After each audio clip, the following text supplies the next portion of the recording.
Praise the Lord. கர்த்தருக்கு மகிமை உண்டாவதாக. சிலுவையின் மேன்மையை குறித்து நாம் தியானிக்கிறோம் இல்லையா? இன்னும் எவ்வளவு மேன்மையை நம்ம பார்க்க போகிறோம். நல்லா கவனிங்க. இன்றைக்கு ஒரு வசனத்தை வாசிக்கிறேன். கொலோசையர் 2ஆம் அதிகாரம் 14வது வசனம் வாசிக்கிறேன்.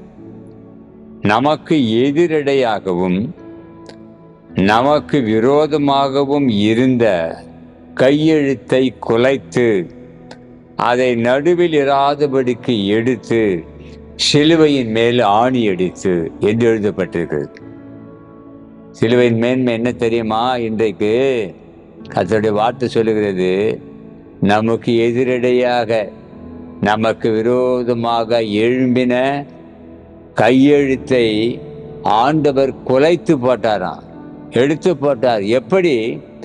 இயேசுவை சிலுவையில் அறையும் பொழுது போர்ச்சவர்கள் இறந்து விடுவார் என்ற அந்த நோக்கத்தோடு அடித்தாங்க.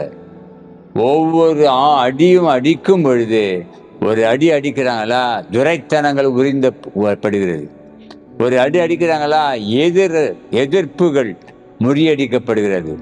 இன்னொரு அடி அடிக்கிறாங்களா, பிசாசின் ஆதிக்கங்கள் முறியடிக்கப்படுகிறது. இதுதான் சீக்ரெட், சிலுவையில் மேன்மை. ஆகவே சிலுவையில் ஏன் ஆணி அடித்தார் என்று சொன்னால், உனக்கு விரோதமாக போட்ட கையெழுத்து, உனக்கு விரோதமாய் சதி திட்டம் எல்லாவற்றையும் இயேசு சிலுவையிலே முறியடித்தார். விசுவாசிக்கிறீங்களா?